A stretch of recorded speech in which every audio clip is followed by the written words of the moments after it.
El sol de julio descendía sobre París con una lentitud casi dolorosa, tiñendo las piedras antiguas de la ciudad con tonos de ámbar y sangre. Las calles empedradas de la Rue du Bac aún conservaban el eco de las revoluciones pasadas, como si la historia misma respirara entre sus adoquines desgastados. El aire pesado de aquel verano del año 1830 parecía contener algo más que humedad, una expectativa invisible, una tensión espiritual que los ojos mortales no podían discernir pero que los corazones sensibles presentían. Era el tipo de atmósfera que precede a las grandes intervenciones divinas, cuando el cielo está a punto de rasgar el velo que lo separa de la tierra. En el corazón de aquel París convulsionado por décadas de turbulencia política y persecución religiosa, se alzaba discreta la casa madre de las Hijas de la Caridad de San Vicente de Paúl.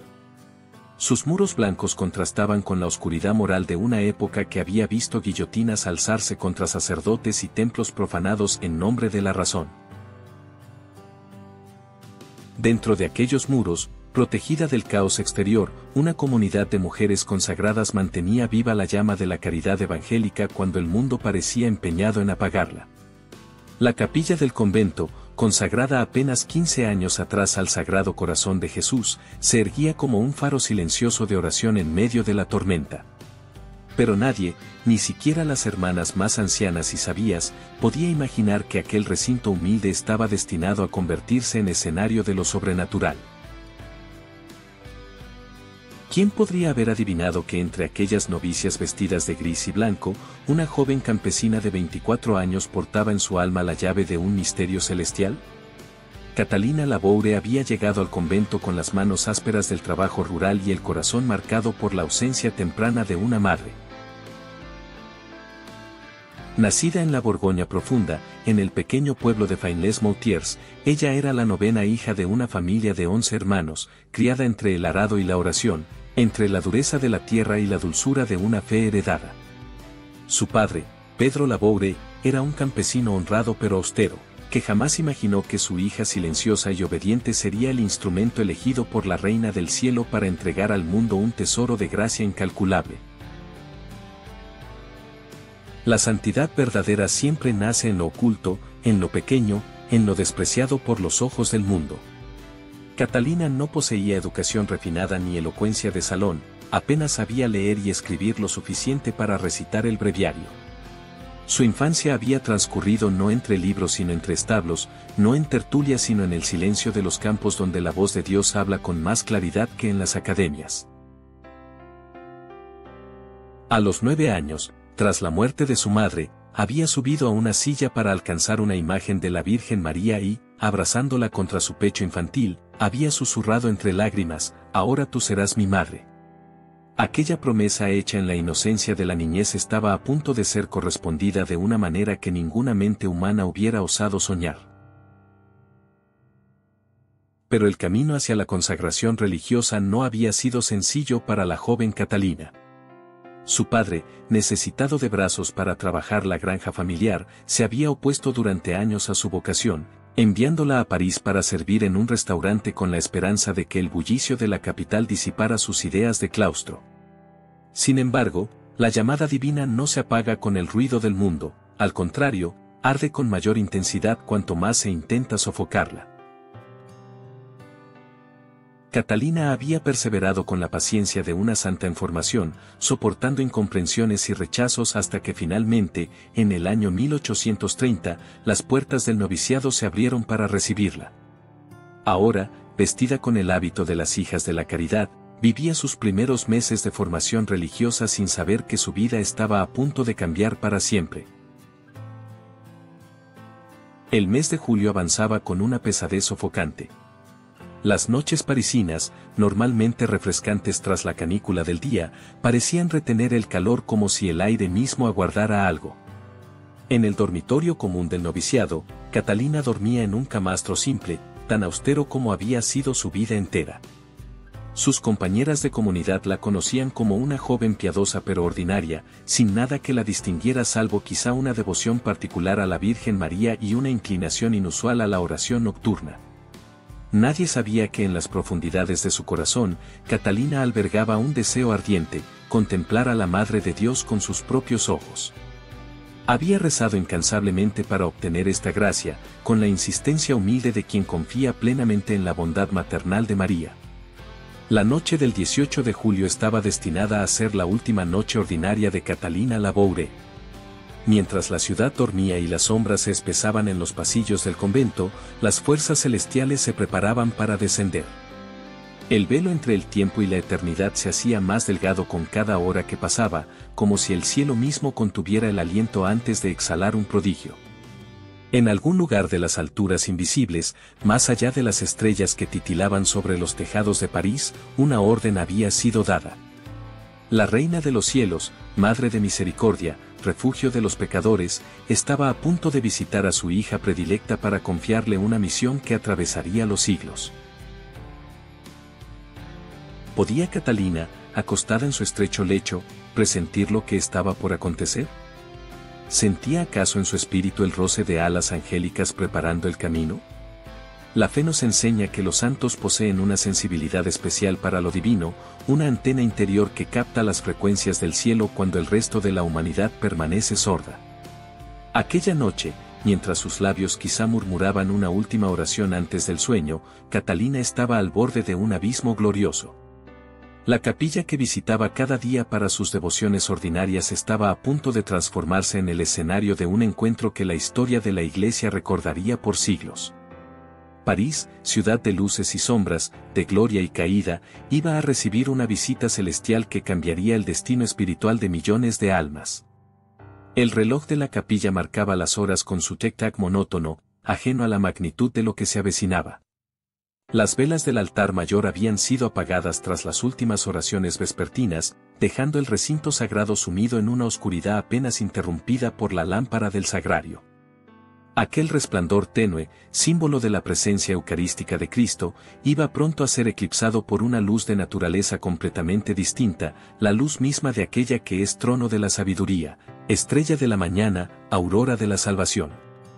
La víspera del prodigio celestial tocaba a su fin, y con las primeras sombras de la medianoche, comenzaría la noche más extraordinaria en la vida de una humilde novicia campesina, destinada a convertirse en mensajera de la Inmaculada ante un mundo que pronto conocería el poder de una pequeña medalla de metal. El silencio de la medianoche envolvía el convento de la Rue du Bac como un manto sagrado, interrumpido apenas por el susurro lejano de las calles parisinas donde la revolución apenas contenida latía como un corazón enfermo. Las hermanas dormían en sus celdas austeras, ajenas al prodigio que estaba a punto de desencadenarse entre aquellos muros consagrados. Era la transición entre el 18 y el 19 de julio del año 1830, víspera de la festividad de San Vicente de Paúl, aquel santo que había dedicado su vida entera a los abandonados y miserables. Catalina Laboure había acudido a él en oración ferviente durante días, suplicándole que intercediera para obtener la gracia de contemplar a la Madre de Dios, y San Vicente, patrono de su congregación, estaba a punto de responder de una manera que sobrepasaba toda expectativa humana. En lo profundo de su sueño, Catalina percibió una presencia que no era de este mundo. Una voz dulce pero firme la llamaba por su nombre con una insistencia que no admitía demora ni postergación. Cuando abrió los ojos en la oscuridad de su celda, lo que vio la llenó de un asombro mezclado con un temor reverencial, un niño de belleza indescriptible, cuyo rostro resplandecía con una luz que no provenía de lámpara alguna, estaba de pie junto a su lecho. Sus rasgos poseían aquella perfección que solo puede pertenecer a los seres celestiales, aquella luminosidad que delata el origen divino de quien la porta. El niño le habló con una autoridad que contrastaba con su apariencia tierna, pronunciando palabras que quedarían grabadas en el alma de Catalina para siempre: levántate rápidamente y ven a la capilla. La Santísima Virgen te espera. ¿Cómo describir el tumulto de emociones que debió sacudir el corazón de aquella novicia en ese instante? El temor natural ante lo sobrenatural luchaba contra el deseo ardiente que había alimentado en su pecho durante meses. Catalina se vistió con manos temblorosas, cada movimiento realizado en un estado de conciencia alterada, como si caminara ya entre dos mundos.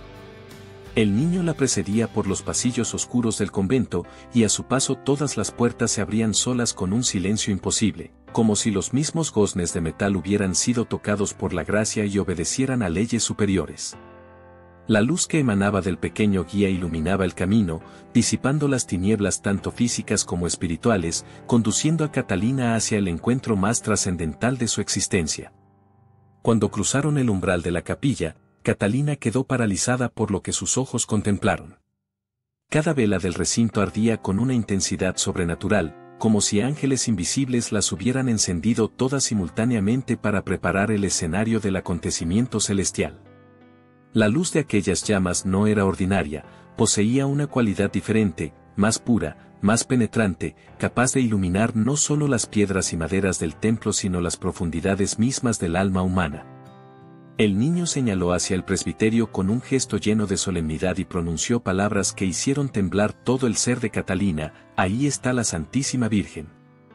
Y entonces, en el lugar del director espiritual, en el mismo sitio donde solía sentarse el confesor para escuchar las almas de las hermanas, estaba ella, María, la Madre de Dios, la Reina del cielo y de la tierra. La belleza de la Virgen era de tal magnitud que ningún lenguaje humano podría capturarla completamente. Su rostro poseía una dulzura que sobrepasaba toda dulzura terrenal, una majestad que no intimidaba sino que atraía, una pureza que hacía sentir a Catalina simultáneamente indigna y profundamente amada. Vestía de blanco, con un velo que caía sobre sus hombros como cascadas de luz líquida, y sus ojos miraban a Catalina con una ternura maternal que disolvía todo temor. La joven novicia sintió que sus piernas no podían sostenerla más, se arrojó de rodillas y avanzó así hasta posarse junto a la Virgen, apoyando sus manos temblorosas sobre las rodillas de aquella que es trono de la sabiduría. En ese contacto físico con lo divino, Catalina experimentó una felicidad tan intensa que más tarde confesaría haber vivido el momento más hermoso de su vida entera. María comenzó a hablar, y su voz era como música celestial mezclada con la calidez de una madre que consuela a su hija en medio de la tormenta. Durante más de 2 horas, que a Catalina le parecieron apenas instantes, la Reina del Cielo derramó sobre aquella alma humilde un torrente de revelaciones, advertencias y promesas. Le habló del futuro de Francia, de las calamidades que se cernían sobre la nación: el trono será derribado, le dijo con tristeza, profetizando acontecimientos que se cumplirían apenas días después con la Revolución de Julio. Le anunció que el mundo entero sería sacudido por desgracias, que la cruz sería ultrajada y que la sangre correría por las calles. Pero en medio de aquellas profecías sombrías, María intercalaba palabras de consuelo y esperanza, asegurando que su protección maternal nunca faltaría a quienes acudieran a ella con confianza. La Virgen señaló hacia el altar, hacia el sagrario donde habitaba su Hijo en el misterio eucarístico, y pronunció una invitación que resonaría en el corazón de Catalina y, a través de ella, en millones de almas futuras: venid al pie de este altar. Aquí se derramarán gracias sobre todas las personas que las pidan con confianza y fervor. En aquella frase simple yacía condensado todo un programa de vida espiritual, toda una promesa de misericordia infinita. La Madre de Dios aseguró a Catalina que la comunidad de las hijas de la caridad sería protegida en medio de las persecuciones venideras, que ella misma velaría por sus hijas y que San Vicente, desde el cielo, continuaría siendo su defensor. Palabras que infundían un valor sobrenatural para enfrentar las pruebas que el futuro deparaba. Pero además de profecías y promesas, María confió a Catalina una misión particular cuya naturaleza sería revelada más adelante. Le dijo que Dios quería confiarle un encargo especial, que sufriría contradicciones pero que no debía desalentarse. Tendrás la gracia, le aseguró la Virgen, anticipando las dificultades que la novicia enfrentaría cuando intentara comunicar estos mensajes celestiales a sus superiores. Catalina escuchaba con el alma abierta, grabando cada palabra en lo más profundo de su memoria, sabiendo que nada de aquello debía olvidarse jamás. La conversación transcurría en una intimidad imposible de describir, madre e hija separadas por un abismo infinito de santidad pero unidas por el lazo invisible del amor divino.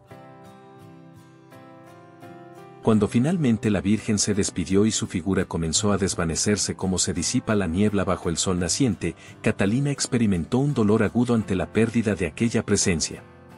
El niño celestial la condujo de regreso a su celda por los mismos pasillos ahora sumidos nuevamente en la oscuridad ordinaria. Cuando Catalina volvió a acostarse en su camastro, el reloj marcaba las 2 de la madrugada.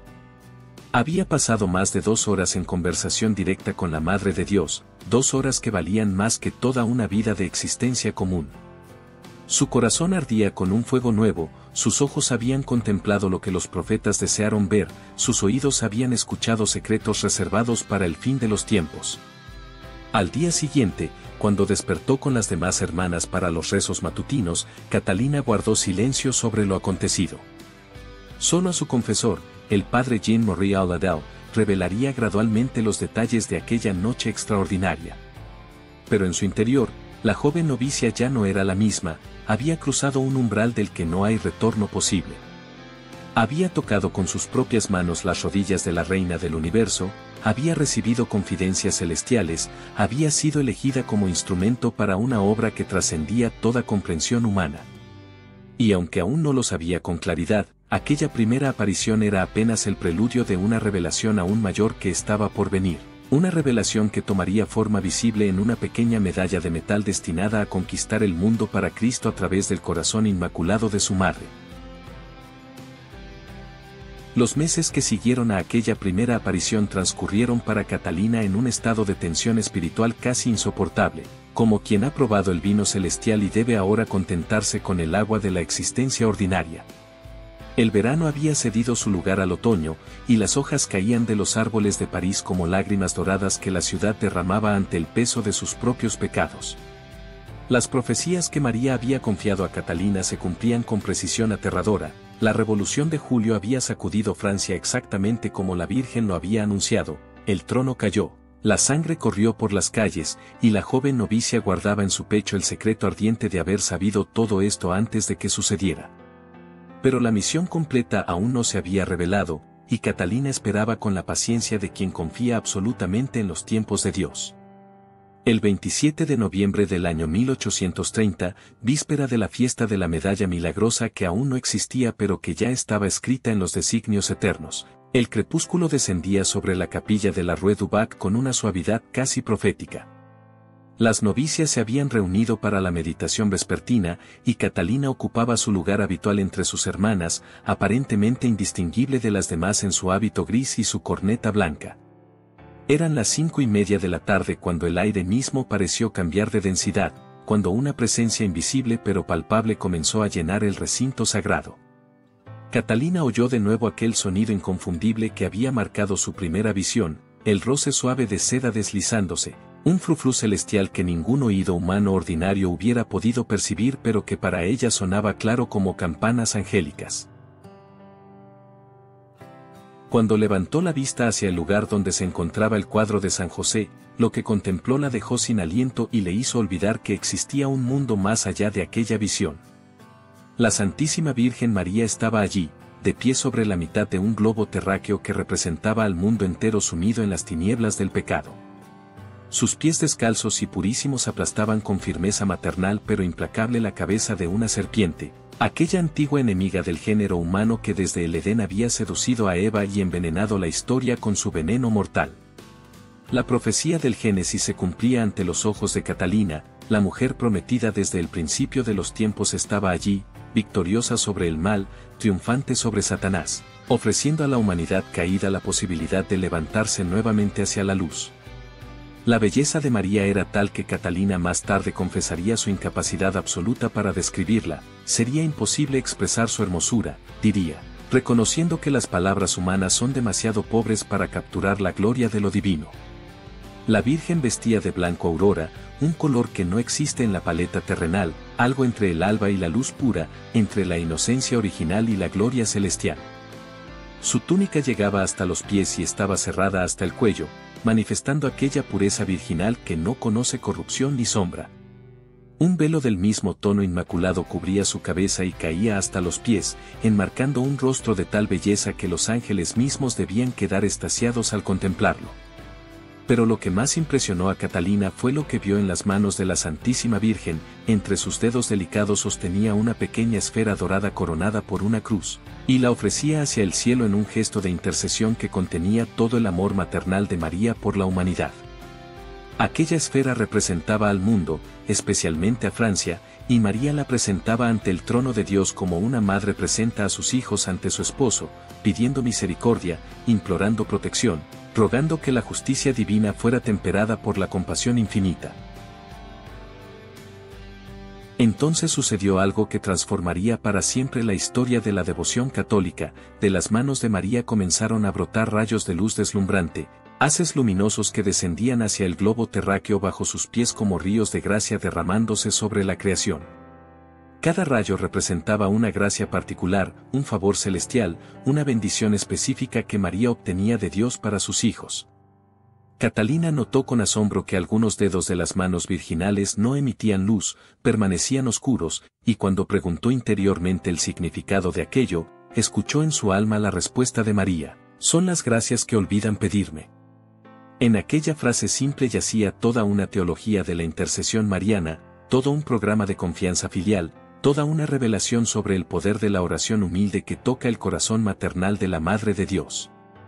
Mientras Catalina contemplaba extasiada aquella visión gloriosa, una transformación adicional comenzó a manifestarse. Alrededor de la figura de la Virgen se formó un marco oval, y en él aparecieron palabras escritas en letras de oro que brillaban con luz propia, una inscripción que contenía en su brevedad toda la esencia de la devoción a María.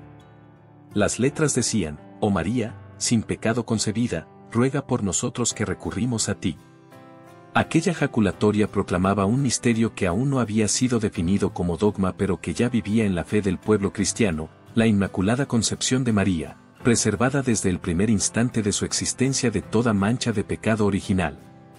Era el año 1830, 24 años antes de que el Papa Pío IX definiera solemnemente este dogma en 1850 pero el cielo ya lo proclamaba a través de aquella medalla, anticipando la declaración magisterial con la autoridad de lo sobrenatural.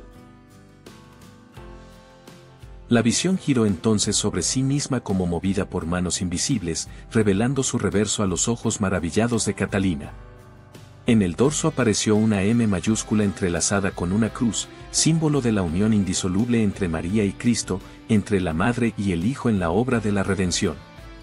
Debajo de la M se dibujaron los corazones de Jesús y de María uno junto al otro, el corazón de Jesús coronado de espinas, manifestando su pasión salvífica, el corazón de María atravesado por una espada, cumpliendo la profecía de Simeón que anunció el dolor maternal al pie de la cruz. 12 estrellas rodeaban el conjunto, evocando tanto las 12 tribus de Israel como los 12 apóstoles, María como nueva arca de la alianza y madre de la iglesia naciente.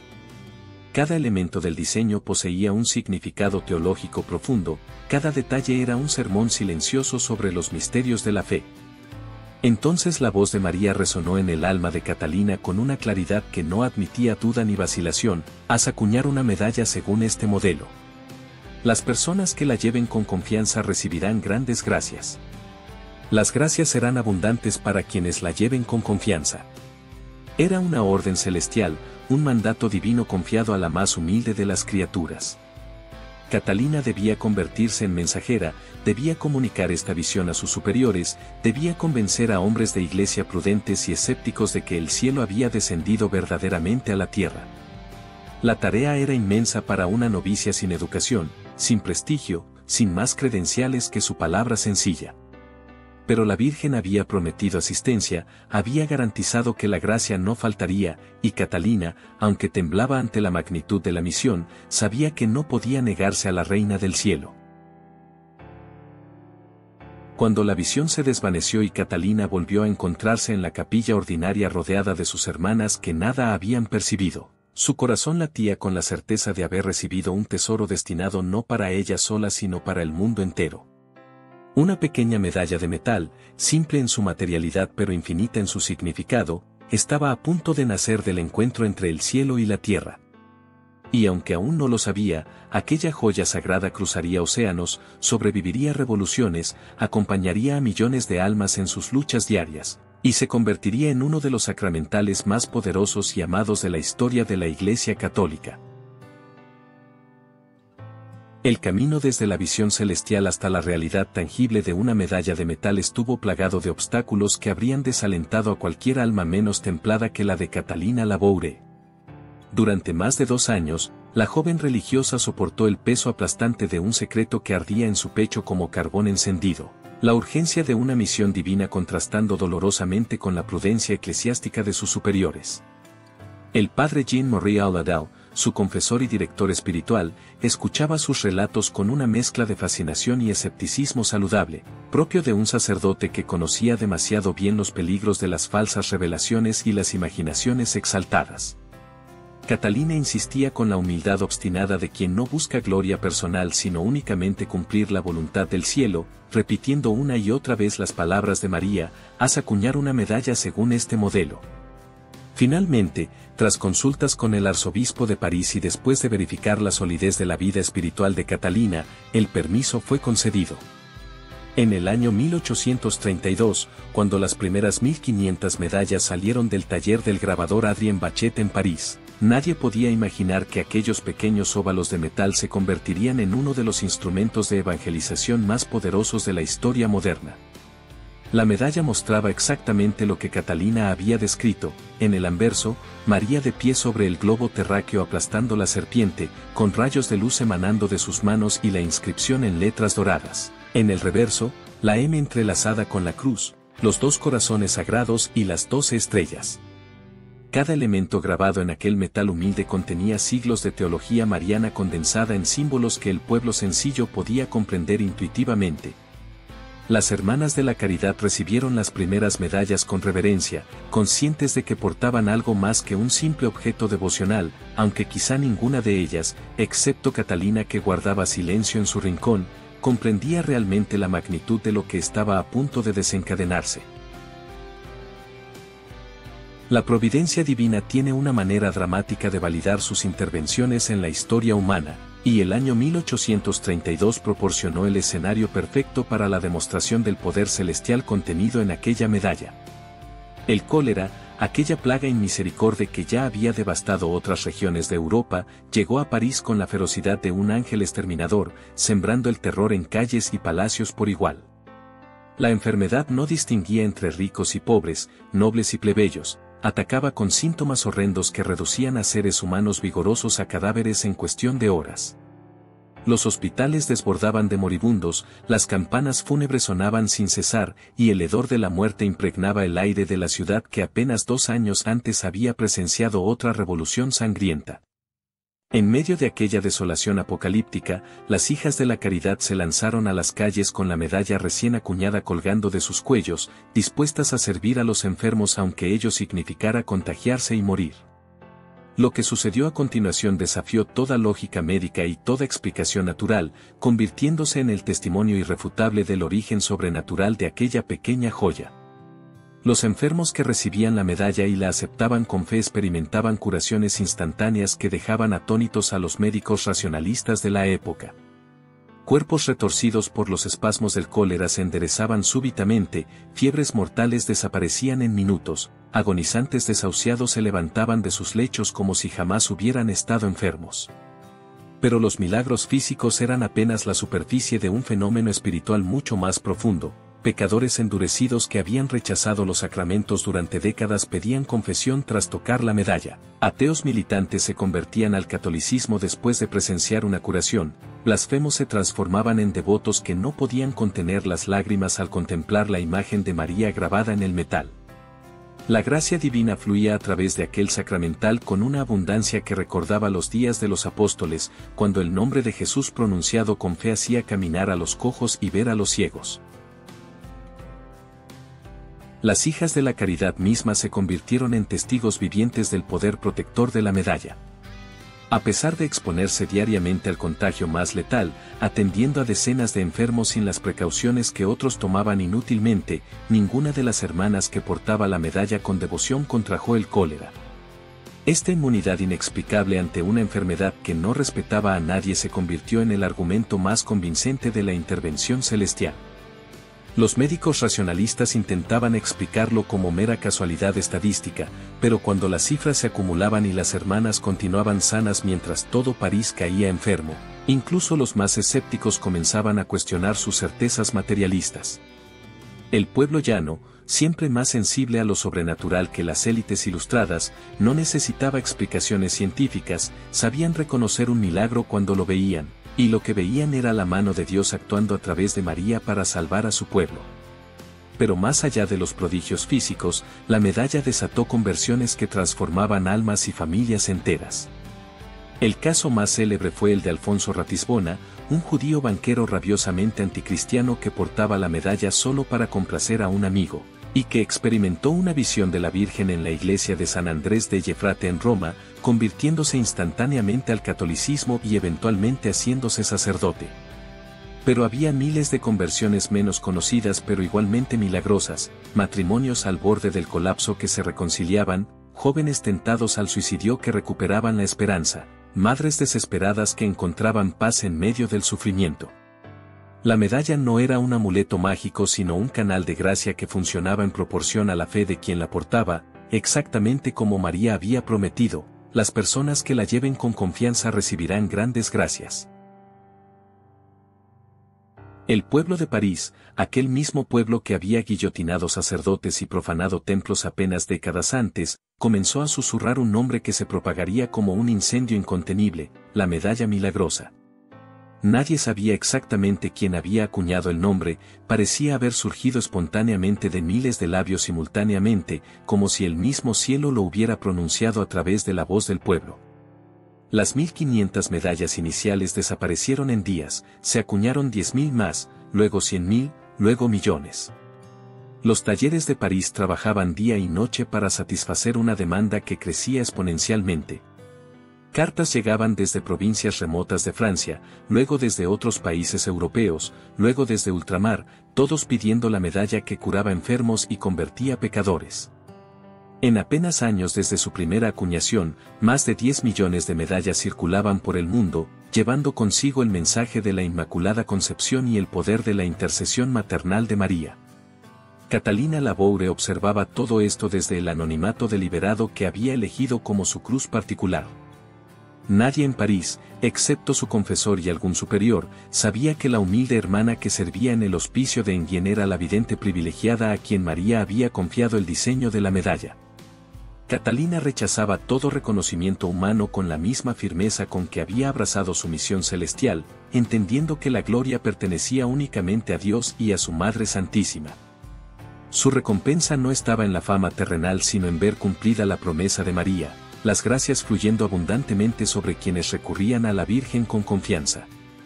El nacimiento del milagro no había sido fácil, había requerido 2 años de paciente insistencia, pero ahora la pequeña medalla de metal vivía su propia vida, cruzando fronteras, atravesando océanos, transformando almas, y cumpliendo palabra por palabra lo que la Reina del Cielo había anunciado en aquella capilla de la Rue du Bac en la memorable noche del 27 de noviembre de 1830. Como un incendio celestial que ninguna barrera humana podía contener, la devoción a la medalla milagrosa se propagó desde París hacia todos los rincones del mundo conocido con una velocidad que desafiaba las limitaciones de la época.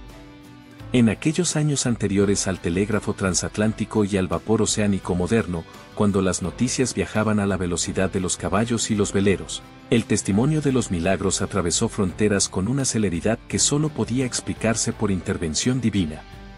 Nobles franceses llevaban la medalla en sus viajes diplomáticos a las cortes europeas, marineros la portaban en sus travesías oceánicas y la compartían en puertos remotos, misioneros la empacaban junto con sus breviarios antes de partir hacia tierras de infieles. Cada persona que experimentaba una gracia atribuida a la medalla se convertía en un evangelizador espontáneo, contando su historia a quien quisiera escuchar. Y así la pequeña joya de metal conquistaba territorios con más eficacia que los ejércitos de Napoleón en su mejor momento. En los salones aristocráticos de Viena, Londres y Roma, donde las damas de sociedad competían en ostentación de joyas preciosas, la humilde medalla de metal común comenzó a aparecer colgando de cuellos ilustres con más frecuencia que los diamantes heredados. Duquesas que habían vivido en la frivolidad mundana experimentaban conversiones súbitas al recibir la medalla. Príncipes agnósticos educados en el racionalismo ilustrado recuperaban la fe de su infancia tras presenciar una curación inexplicable. La medalla no distinguía entre clases sociales ni respetaba las jerarquías que los hombres tanto valoraban, funcionaba con igual poder en el pecho de un mendigo que en el de un monarca. Esta democracia espiritual, este igualitarismo ante la gracia divina, constituía un testimonio elocuente de que María es verdaderamente madre de todos, sin acepción de personas, ofreciendo su protección maternal tanto al poderoso como al abandonado. Pero el fuego más intenso de la devoción ardía precisamente donde el cristianismo enfrentaba sus mayores desafíos, en las tierras de misión donde misioneros intrépidos arriesgaban sus vidas para plantar la semilla del Evangelio. En África, donde las tribus guerreras desconfiaban de los hombres blancos y sus dioses extraños, la medalla obraba conversiones que años de predicación no habían logrado. Nativos que tocaban el metal sagrado sentían en sus corazones una atracción inexplicable hacia el cristianismo, como si María misma les hablara en el lenguaje silencioso del alma. En China, donde los misioneros católicos sufrían persecuciones periódicas y el martirio era una posibilidad constante, la medalla protegía vidas de manera sobrenatural y abría puertas que parecían cerradas para siempre. Testimonios llegaban desde la India, desde Japón, desde las Filipinas, cada uno narrando prodigios que confirmaban las promesas hechas por María en aquella capilla parisina. Las gracias serán abundantes para quienes la lleven con confianza. En América, tanto en el norte protestante como en el sur católico, la medalla encontró una acogida que superó todas las expectativas. En Estados Unidos, donde el catolicismo era visto con sospecha por la mayoría protestante, las conversiones atribuidas a la medalla comenzaron a cambiar percepciones y ablandar corazones endurecidos por siglos de prejuicio anticatólico. Familias enteras de tradición puritana abrazaban la fe romana tras experimentar curaciones o gracias obtenidas a través de aquel sacramental. En México, en Perú, en Brasil, donde el catolicismo ya estaba establecido pero frecuentemente mezclado con supersticiones paganas, la medalla ayudaba a purificar la fe popular y centrarla en lo esencial, la devoción a Cristo a través del corazón maternal de María. Los barcos que partían de Europa hacia el Nuevo Mundo llevaban cargamentos de medallas tan preciosos como el oro que regresaba en sentido contrario, y cada puerto se convertía en un punto de distribución desde donde la joya sagrada penetraba hacia el interior de continentes inmensos. Mientras todo esto sucedía, mientras millones de almas en 5 continentes experimentaban las gracias prometidas, la Iglesia Católica ejercía su papel de madre prudente que no se apresura a declarar auténtico lo sobrenatural sin verificación rigurosa. En el año 1836, apenas años después de la primera acuñación de las medallas, el arzobispo de París ordenó una investigación canónica formal sobre las apariciones de la Rue du Bac. Se interrogó exhaustivamente a Catalina Laboure, se examinaron los testimonios de milagros, se consultaron teólogos expertos en discernimiento de espíritus. El proceso fue meticuloso, como debe serlo cuando la Iglesia se enfrenta a afirmaciones de revelación privada, pero la evidencia acumulada era abrumadora, las profecías cumplidas, las conversiones documentadas, las curaciones verificadas por médicos, la coherencia teológica del mensaje. Finalmente, la conclusión oficial llegó, las apariciones eran auténticas, la medalla tenía origen celestial y la devoción merecía aprobación eclesiástica. Pero más elocuente que cualquier decreto episcopal era el veredicto que escribían millones de corazones transformados. En hospitales donde los desahuciados recuperaban la salud, en cárceles donde criminales endurecidos experimentaban contrición verdadera, en campos de batalla donde soldados atribuían su supervivencia a la protección de la medalla, en conventos donde vocaciones florecían tras el contacto con aquel metal bendito. El caso de Alfonso Ratisbona permanecía como el más emblemático, aquel judío anticristiano que había aceptado portar la medalla por mera cortesía social, solo para verse confrontado con una visión de María en una iglesia romana, cayendo de rodillas ante la evidencia de lo sobrenatural, convirtiéndose al catolicismo instantáneamente, y dedicando el resto de su vida al sacerdocio. Su conversión, investigada y documentada exhaustivamente, se convirtió en el símbolo perfecto del poder de la medalla. No dependía de la disposición inicial del portador sino de la gracia divina que fluía a través de aquel sacramental. A mediados del siglo XIX, se estimaba que más de 100 millones de medallas circulaban por el mundo, una cifra asombrosa que la hacía quizá el objeto religioso más ampliamente distribuido después de la Biblia misma. Cada medalla era un evangelizador silencioso, un misionero metálico que proclamaba verdades fundamentales, la Inmaculada Concepción de María, su papel como medianera de todas las gracias, su victoria sobre el pecado simbolizada en la serpiente aplastada, su unión con Cristo en la obra redentora manifestada en los corazones entrelazados. Quien contemplaba los símbolos grabados en aquel óvalo de metal recibía una catequesis visual completa, un tratado de Mariología condensado en imágenes que los analfabetos podían comprender tan bien como los teólogos. La genialidad pedagógica del diseño revelado a Catalina manifestaba su origen celestial, cada elemento tenía múltiples capas de significado que se revelaban gradualmente a quien meditaba sobre ellos con devoción. Y mientras el mundo entero hablaba de la medalla milagrosa, mientras reyes y papas la portaban, mientras miles de conversiones y curaciones se atribuían a su poder, Catalina Laboure permanecía en el anonimato absoluto que había elegido como su particular forma de martirio. Nadie en el hospicio de Enghien donde servía a los ancianos sabía que aquella hermana silenciosa era la vidente privilegiada. Sus compañeras de comunidad la consideraban ordinaria, quizá incluso un poco simple, incapaz de comprender que la humildad más radical frecuentemente esconde la santidad más elevada. Catalina limpiaba habitaciones, cambiaba sábanas de enfermos, preparaba comidas, realizaba todas las tareas más humildes de la casa, y cuando escuchaba hablar de la medalla milagrosa y sus prodigios, guardaba silencio con una sonrisa interior que solo Dios y María conocían. Había cumplido su misión transmitiendo el mensaje celestial, el resto pertenecía a la providencia divina, y ella no necesitaba reconocimiento humano cuando poseía el tesoro de saber que había sido instrumento del cielo para bendecir a millones. Casi 2 siglos han transcurrido desde aquella noche de noviembre en que el cielo descendió a una capilla parisina, y sin embargo la pequeña medalla continúa su peregrinaje silencioso por el mundo con una vitalidad que desafía el paso del tiempo y el olvido que consume todas las cosas humanas. En una época dominada por la tecnología digital y el escepticismo materialista, cuando tantas devociones antiguas han caído en desuso y las iglesias se vacían en Occidente, la medalla milagrosa permanece como un testimonio inquebrantable de que lo sobrenatural no ha abandonado la tierra. Millones de personas en todos los continentes la portan aún hoy, colgando del cuello de ejecutivos en rascacielos de Nueva York, de campesinos en aldeas africanas, de estudiantes en universidades asiáticas, de madres que rezan por sus hijos en barrios latinoamericanos. La promesa hecha por María en 1830 no tenía fecha de caducidad, las gracias continúan fluyendo con la misma abundancia que en los días del cólera parisino, porque la misericordia divina no envejece ni se agota.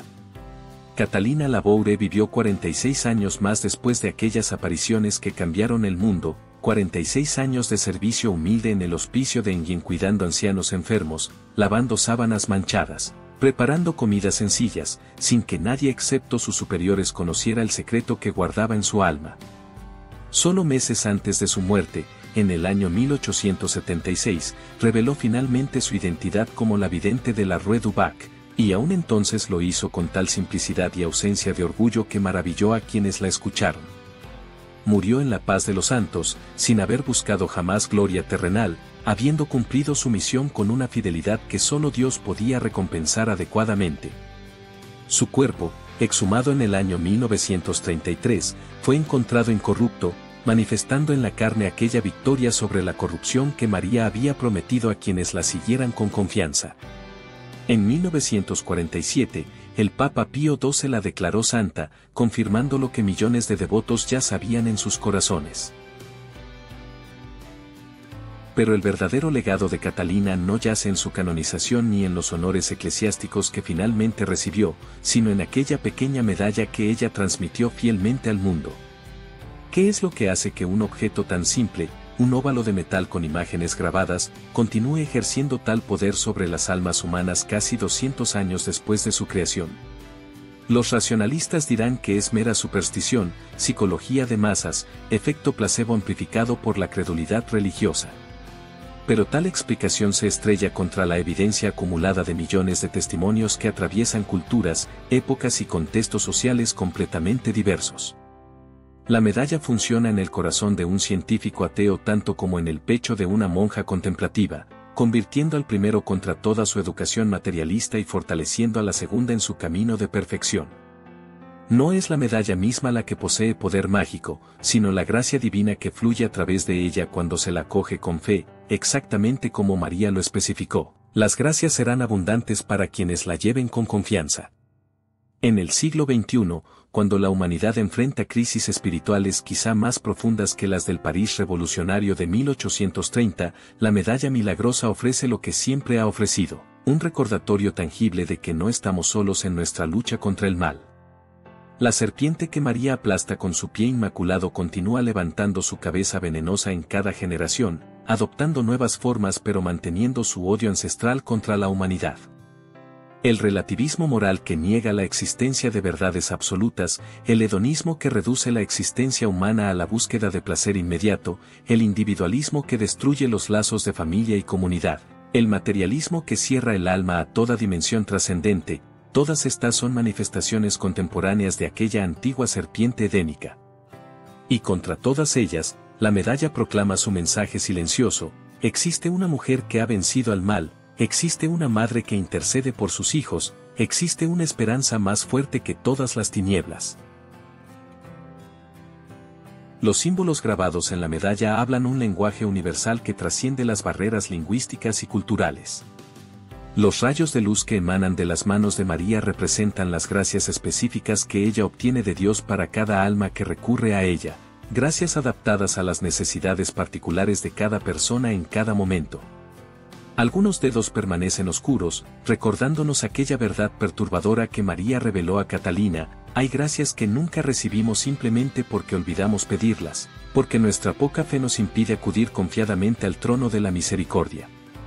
La inscripción que rodea la imagen: oh María, sin pecado concebida, ruega por nosotros que recurrimos a ti, es una oración completa en sí misma, una jaculatoria que contiene toda la esencia de la devoción mariana, el reconocimiento de la Inmaculada Concepción, la confianza en su intercesión, la humildad de quien se sabe necesitado de ayuda celestial.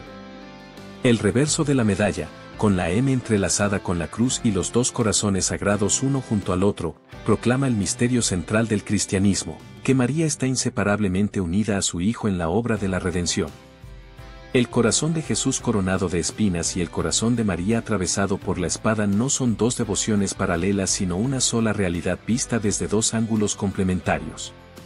No se puede amar verdaderamente a Cristo sin honrar a su madre, ni se puede honrar auténticamente a María sin ser conducido por ella hacia su Hijo. La medalla es esencialmente cristocéntrica a pesar de ser mariana, porque toda verdadera devoción a la Virgen tiene como único objetivo acercarnos más a Jesucristo, el único Salvador, el único mediador entre Dios y los hombres. En nuestros días, cuando tantos buscan espiritualidad fuera de las estructuras religiosas tradicionales, experimentando con filosofías orientales, prácticas New Age, o simplemente declarándose espirituales pero no religiosos, la medalla milagrosa ofrece un camino probado hacia lo trascendente. No requiere largos años de meditación esotérica ni iniciaciones secretas en doctrinas complicadas, simplemente pide fe, confianza, apertura a la gracia. Es accesible al más simple y al más sofisticado, al analfabeto y al intelectual, porque opera en el nivel del corazón donde todos los seres humanos somos igualmente necesitados de misericordia divina.